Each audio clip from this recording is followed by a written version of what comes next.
Jadi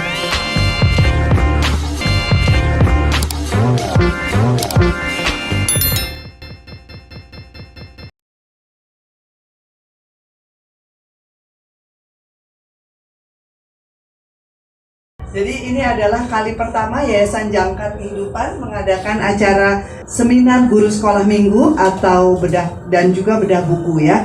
Kami Yayasan Jangkar Kehidupan adalah perwakilan dari Lutheran Hour Ministry dari Amerika, dan kami mempunyai banyak buku-buku yang kami translate, kami terjemahkan ke dalam bahasa Indonesia ya. Jadi ada buku anak-anak, banyak sekali buku anak-anak dan buku Kristen dewasa ya. Hari ini kita akan mengadakan acara bedah buku Let's Be Disciple dan pelatihan guru sekolah minggu, mengajar sekolah minggu dengan kreatif. Semoga acara ini bermanfaat bagi teman-teman sekalian, menjadi berkat, dan ketika teman-teman pulang ya, ada hal yang bisa dibagikan kepada anak-anak sekolah minggu di tempat kalian mengajar di gereja masing-masing ya, di tempat kalian membina murid-murid kalian ya. Apa sih Yayasan Jangkar Kehidupan? Yayasan Jangkar Kehidupan adalah yayasan yang bergerak di bidang sosial, keagamaan, dan pendidikan ya. Kami punya visi dan misi Bringing Christ to the Nation and Nation to the Church, membawa kasih Kristus kepada bangsa-bangsa, dan setelah mereka mengenal kasih Kristus, kita kembalikan lagi kepada gereja masing-masing dan membawa kasih Kristus kepada Tuhan ya. Ketika anak-anak mendengar, ketika anak-anak melihat kita mengajar, anak-anak interest untuk bertanya, untuk melakukan apa yang kita ajarkan ya. Tidak hanya pasif dan diam lalu pulang tanpa ada hasilnya ya. Hal pertama ketika kita melakukan mengajar dengan kreatif, bagaimana caranya ya? Yang pertama yang harus kita lakukan Bible engagement atau melibatkan firman Tuhan ya. Bagaimana kita bisa menggunakan Alkitab untuk meraih murid-murid saya ya.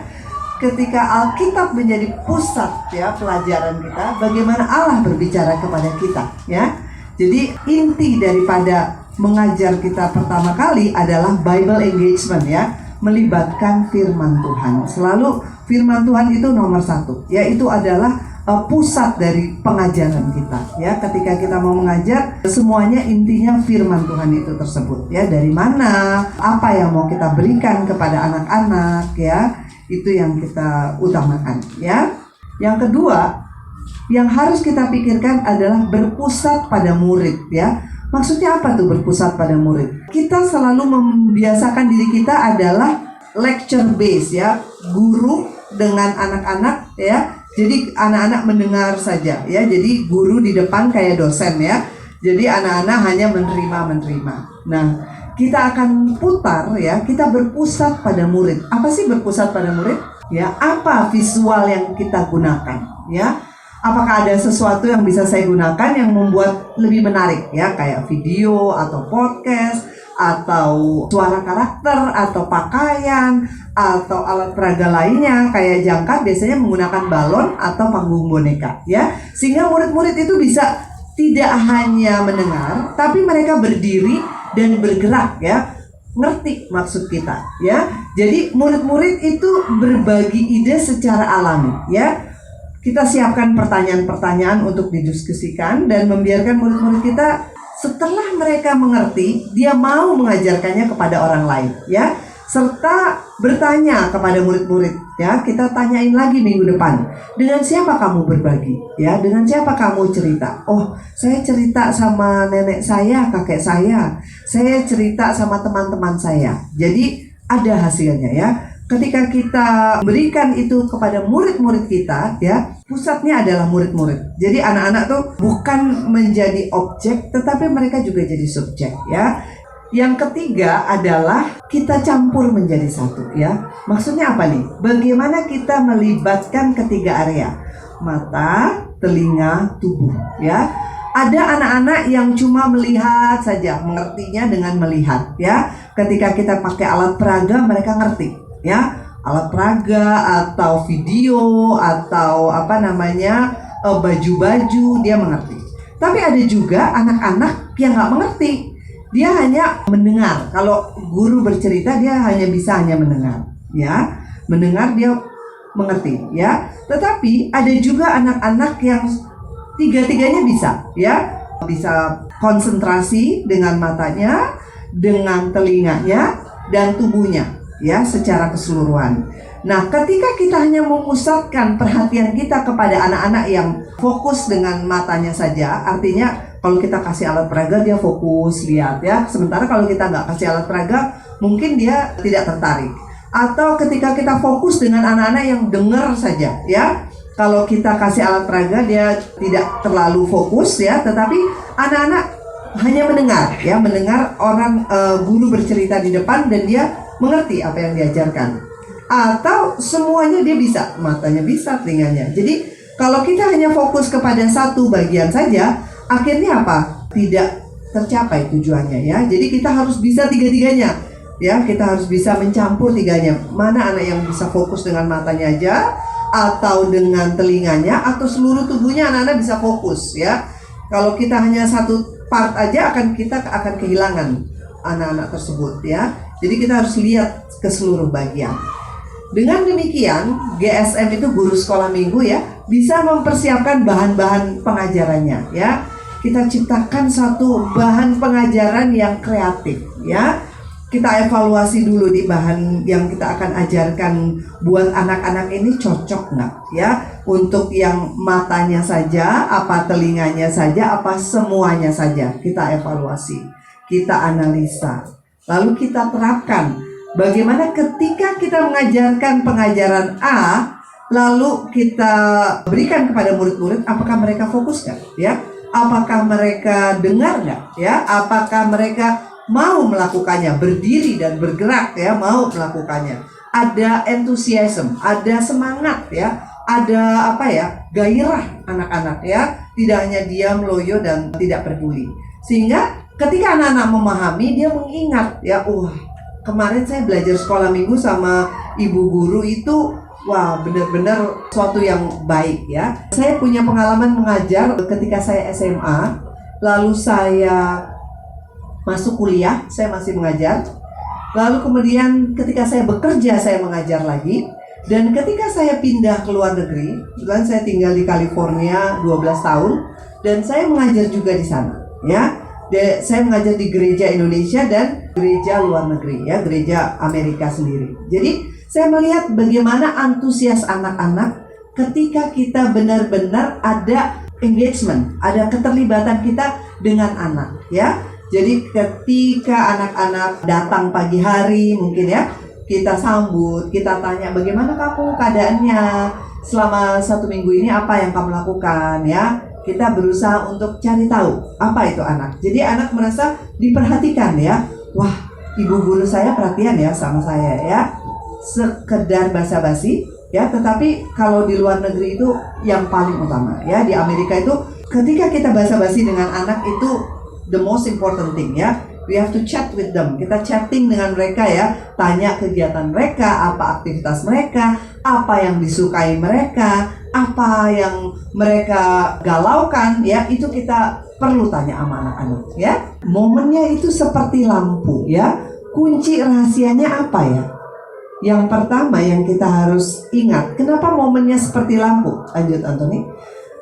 Lampu itu berpendar terang ya. Jadi ketika kita mengajar ya, apa ide utama pelajaran saya hari ini ya? Kenapa anak-anak itu mendapat momen pencerahan ya? Ketika kita mengajar, wah dia gembira, dia semangat ya. Berarti dia mempunyai satu hal yang bermanfaat buat hidupnya, buat dirinya ya. Jadi ada momen yang seperti lampu. Murid-murid ya, apakah mereka hanya acuh tak acuh, apa semangat, apa bergairah, dan bahkan kalau perlu tanya dengan bukan hanya yes or no ya, bukan hanya iya atau tidak, tapi dengan menjawab ya, supaya mereka menerangkan ya. Anak-anak perlu menerangkan kenapa Tuhan Yesus seperti itu ya. Lalu anak-anak menjelaskan ya, kenapa jawaban kamu seperti itu ya. Kenapa kamu merasa Tuhan Yesus membantu orang-orang itu ya. Lalu anak mendeskripsikan dengan baik ya. Jadi bagaimana cara membuatnya menjadi pelajaran yang luar biasa ya. Contohnya melalui beberapa eksperimen ya yang membuat menjadi daya tarik. Jadi ketika kita mempersiapkan pengajaran kita untuk hari Minggu ya, kita persiapkan dengan baik sehingga kita punya light bulb moment ya, bahasa Inggrisnya itu momennya itu seperti lampu. Wah, ya gimana anak-anak itu berpendar, gembira ya, punya energi yang lain ya, punya semangat yang lain ketika kita mengajar ya. Tidak hanya acuh tak acuh dan tidak ada hasilnya apa-apa. Ketika kita mendeliver atau mengajar sekolah minggu, hanya memberikan informasi saja. Ayo hafalin ayat hafalan. Ayo ini ceritanya begini ya, tetapi tidak ada light bulb moment ya, tidak ada momen yang seperti lampu di mana anak-anak bergairah sampai di rumah anak-anak bercerita lagi ya, mau membagikan cerita yang kita ajarkan dan anak-anak mau melakukan penelitian di dalam firman Tuhan. Dia baca lagi firman Tuhannya, dia aplikasikan ya, dia merasa itu bagian dari hidupnya ya. Jadi ketika kita mengajarkan kepada anak-anak seperti itu, anak-anak semangat. Wah, ini bagus sekali ya. Dan itu akan menjadi berkesan ya, ketika dia pulang tidak lalu begitu saja ya, akan jadi berkesan. Light bulb moment ini adalah sesuatu yang paling penting ya.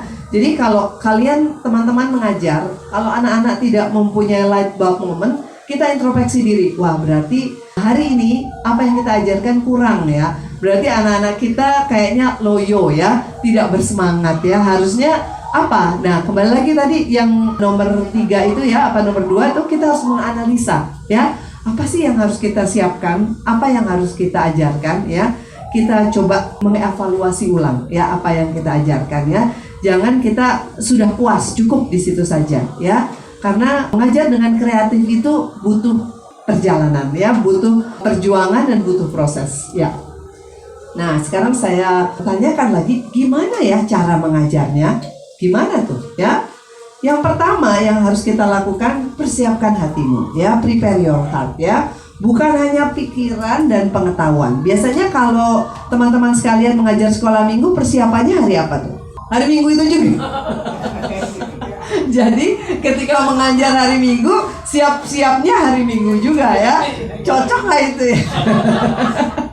Jadi kalau kita mau ngajar sekolah minggu ya, 1 minggu sebelumnya kita sudah siapkan ya. Kita sudah mendapat nih firman Tuhannya dari A, dari B ya. Kalau di gereja biasanya ada pedomannya ya. Ini guru sekolah minggu harus mengajarkan firman Tuhannya dari sekian ayat sekian gitu ya. Nah, kita biasanya mengikuti itu. Kalau kita sudah dapat bahannya, kita bisa mulai persiapkan apa ya yang kita akan ceritakan dengan bahasa kita, bahasa anak-anak ya, dengan firman Tuhan dari Matius 3 ayat 1 sampai 10 misalnya ya. Jadi benar-benar kita persiapkan dengan baik. Kalau teman-teman hanya menyiapkan hari Sabtu itu juga tidak apa-apa. Tetapi yang paling utama ketika kalian persiapkan bukan hanya persiapan ilmunya ya. Ketika tadi saya mengajar di depan itu ilmunya ya, knowledge-nya ya, pengetahuan dan pikiran kita gimana ya supaya anak-anak tertarik dengan ajaran kita. Tetapi yang terutama persiapkan hatimu ya. Kita doakan murid-murid kita ya. Kalian mengenal murid-murid kalian secara personal ya, secara pribadi ya. Lalu hubungkan hatimu dengan hati Allah ya. Jadi yang terutama Alkitab ya. Kembali lagi firman Tuhan ya. Firman Tuhan itu yang menjadi pedoman bagi kita, sehingga ketika kita merenungkan atau persiapan firman Tuhan, benar-benar kita mengerti maksud Tuhan. Apa yang Tuhan mau ketika kita memberikannya kepada anak-anak ya, tidak hanya biasa-biasa saja ya. Setelah kita persiapan, apa yang kedua? Masuk ke dalam cerita sekolah minggu. Bagaimana kita membuat cerita Alkitab itu menjadi hidup ya? Gimana ya? Wah, kita udah berdoa, kita siapkan, continue Anthony. Lalu dengan contohnya kita siapin dengan suara karakter ya. Suara karakter Tuhan Yesus, suara karakter apa yang lucu ya, terserah ya. Kalian bisa siapkan dengan suara karakter, atau kalian bisa berpakaian seperti cerita tersebut ya. Misalnya nelayan berpakaian seperti nelayan, atau penjala ikan ya. Oh, seperti itu ya. Lalu kita juga bisa kalau anak-anak SMP ya, kelas 5 SD sekarang udah mulai dengan digital ya. Kita bisa kasih video, animasi ya, atau hal-hal lain yang berkaitan dengan digital ya. Yang terakhir alat-alat peraga ya. Alat-alat peraga yang apa yang harus kita siapkan buat anak-anak sehingga anak-anak semangat mau belajar ya, mau berkolaborasi dengan hal-hal yang kita ajarkan ya. Yang ketiga, murid bergerak, menciptakan cerita dan berbicara. Kenapa saya bilang murid ya, bukan guru ya. Jadi murid ya. Kenapa murid ya? Guru bisa membantu murid terhubung dengan cerita ya. Cerita misalnya Tuhan Yesus mengubah air menjadi anggur ya. Dan ketika guru membantu, apa yang kamu bisa lakukan ketika Tuhan Yesus mengubah air menjadi anggur ya? Maka murid-murid mulai berpikir ya, mereka dengan semangat, oh Bu, saya bisa ciptakan ini ya, bisa lakukan ini, dan mereka mulai berbicara. Jadi jangan tahan anak-anak untuk tidak berbicara, untuk tidak bergerak, untuk tidak kreatif untuk menciptakan sesuatu. Biarkan mereka berjalan, bergerak, mengemukakan ide mereka ketika kita selesai memberitakan firman ya. Lalu kalian akan tanya, anak-anak, gimana nih menurut kalian cerita tadi ya? Lalu anak-anak mulai bergerak berpikir ya, mulai menciptakan, Bu, bagaimana kalau kita bikin ini ya? Mereka mulai mengerti ya. Dan yang terakhir mereka berbicara, kalau menurut saya begini, kalau menurut saya begitu ya. Jadi biarkan anak-anak berkreasi dengan apa yang sudah kita ajarkan ya. Yang kedua, bagaimana murid-murid akan mendeskripsikan cerita tersebut. Oh, cerita itu ternyata Tuhan Yesus pada saat itu dia tidak mau berubah air menjadi anggur. Anak-anak bisa mendeskripsikannya dengan detail ya, dengan jelas ya. Lalu kita juga tanya, bagaimana menurut murid-murid, menurut kalian iman karakter dari cerita tersebut ya. Kita tanya, lalu anak-anak menjelaskan. Jadi kalau kalian bertanya, jangan biarkan jawabannya iya atau tidak.